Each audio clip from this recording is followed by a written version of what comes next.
દિયોદરમાં એક પશુની હત્યાનો video social મીડિયામાં વાયરલ। લગ્ન પ્રસંગમાં પશુની હત્યાનો વિડીયો વાયરલ। જીવદયા પ્રેમીઓમાં ભારે આક્રોશ, ભૂખ હડતાલ ઉપર બેસવાની ચીમકી।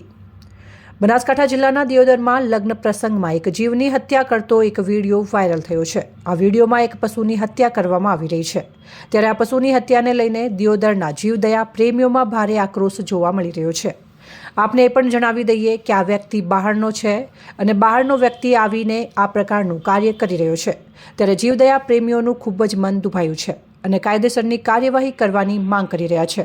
જો તંત્ર દ્વારા કાયદેસરની કાર્યવાહી નહીં કરવામાં આવે તો જીવદયા પ્રેમીઓ ભૂખ હડતાલ ઉપર બેસવા માટેની પણ ચીમકી આપી રહ્યા છે। આવા વ્યક્તિઓ આજે એક પશુ ઉપર આવો અત્યાચાર કરી શકતા હોય તો એ ક્યારે પણ કોઈ પણ વ્યક્તિ ઉપર પણ આ પ્રકારનો અત્યાચાર કરી શકતા હોય છે। વિડીયોમાં દેખાતા વ્યક્તિને જરાય પણ દયા ભાવના વગર આ પ્રકારનું કાર્ય કરી રહ્યો છે, ત્યારે તંત્ર વિડીયોમાં દેખાતા લોકો ઉપર કાર્યવાહી કરે એ માંગ ઉઠી રહી છે। જીવદયા પ્રેમીઓ દ્વારા દિયોદર પોલીસને રજૂઆત કરતા એક ઇસમની ધરપકડ કરવામાં આવી છે અને દિયોદર પોલીસે આગળની વધુ કાર્યવાહી હાથ ધરી છે।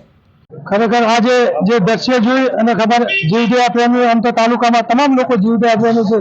આ વિડીયો જોઈને તમામનું મન દુભાણું અને અમને જાણ થતાં અમે સાહેબશ્રીને ડીએસપી સાહેબને મળી અને વિનંતી કરી છે કે તાત્કાલિક આ લોકોની ધરપકડ થાય અને અમારે તમામ જીવદયા પ્રેમીને એવી માંગણી છે કે આ લોકો ખોટી રીતે વસવાટ કરી અને આપણી તાલુકાની જનતાને પણ હેરાન પરેશાન કરી રહ્યા છે। આજુબાજુમાં પણ અમને ખૂબ ત્રાસ વધી ગયો છે અને આ જીવદયાને કલંક રૂપે અમારા તાલુકામાં જે કામગીરી થઈ છે અમના દ્વારા એ સખત શબ્દોમાં અમે તમામ હિન્દુ સમાજ, વિશ્વ હિન્દુ પરિષદ હોય, ભારત વિકાસ પરિષદ હોય કે લાયન્સ ક્લબ હોય, તમામ સંસ્થાઓ કડક શબ્દોમાં નિંદા કરીએ છીએ અને આમની સામે તાત્કાલિક કડકમાં કડક કાર્યવાહી થાય એવી સાહેબશ્રીએ પણ, એસપી સાહેબે, ડીએસપી સાહેબે પણ અમને વિશ્વાસ આપ્યો છે કે 3 દિવસની અંદર એમની સામે કડકમાં કડક કાર્યવાહી થશે।